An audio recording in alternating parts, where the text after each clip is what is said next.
Salut tout le monde, je vous retrouve aujourd'hui pour l'entraînement très attendu des abdominaux. Je me servirai de la bande la plus légère en termes de bande de résistance, puisque ce sera toujours avec cet outil que je vais travailler aujourd'hui.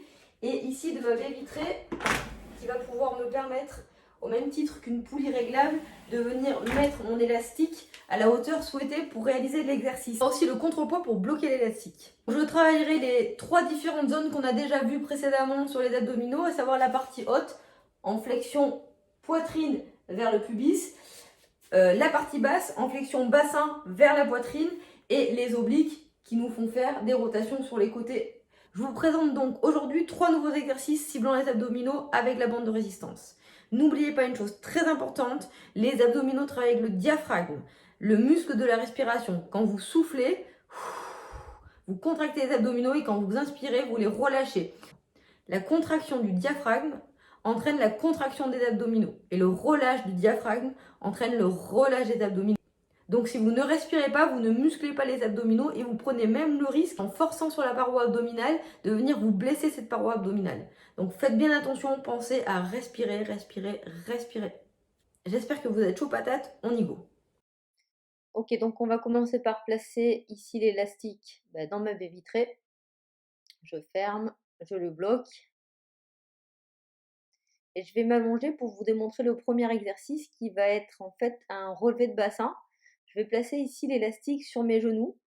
Et même si l'élastique peut bouger un peu pendant l'exécution de l'exercice, ne vous inquiétez pas, tant que l'élastique est en tension, normalement ça devrait tenir suffisamment pour sentir l'exercice.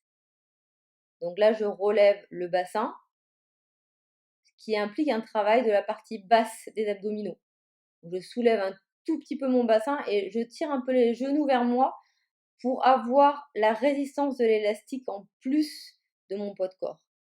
Je souffle en montant, j'inspire en descendant. N'oubliez pas l'importance de la respiration sur les abdominaux. Donc j'ai placé ici mes mains le long du corps. Au début, je les avais sous la tête. Trouvez vraiment le placement des mains là où vous vous sentez le plus à l'aise.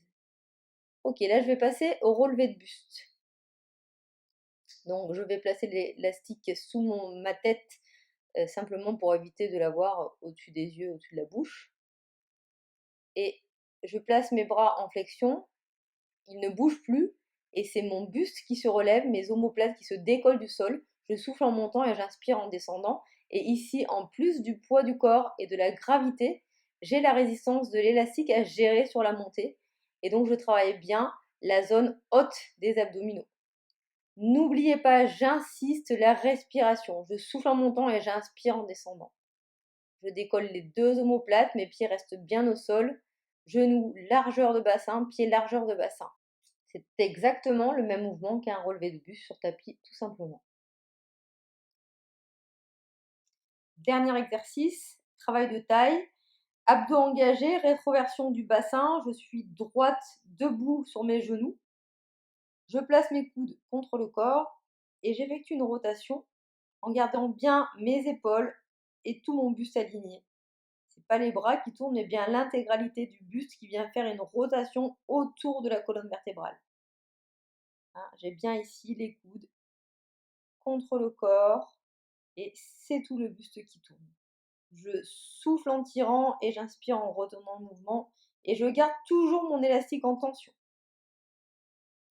La façon la plus simple de rendre cet exercice plus difficile sera tout simplement de tendre les bras et ici, en effet, je vais avoir beaucoup plus de tension par le biais du bras de levier défavorable sur les abdominaux. Vous allez certes sentir aussi un travail en isométrie sur les épaules, mais vous allez pouvoir sentir une tension beaucoup plus importante sur les abdominaux, ici les obliques. Je change de côté, voilà, puisqu'il faut faire les deux côtés, hein. On ne va pas garder l'autre côté pour la semaine prochaine. Donc exactement même combinaison.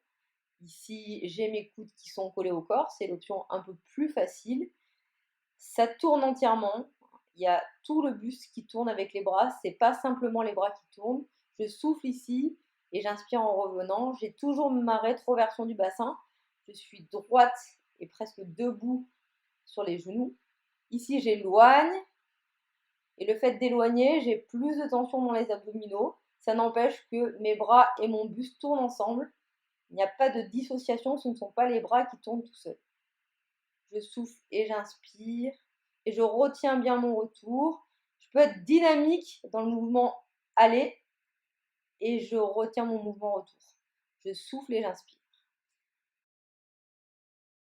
Voilà pour l'entraînement d'aujourd'hui qui était ciblé sur les abdominaux. J'espère que vous allez beaucoup courir ce week-end et que vous allez bien vous rappeler que vous les avez travaillés efficacement avec cet outil bande de résistance. N'oubliez pas que les abdominaux sur des exercices tout à fait basiques vont très rapidement chauffer. Donc la bande de résistance, c'est juste un petit plus pour venir varier l'entraînement. Je vous dis à la semaine prochaine pour de nouvelles séries d'exercices. Je vous embrasse tous et je vous souhaite un super bon week-end.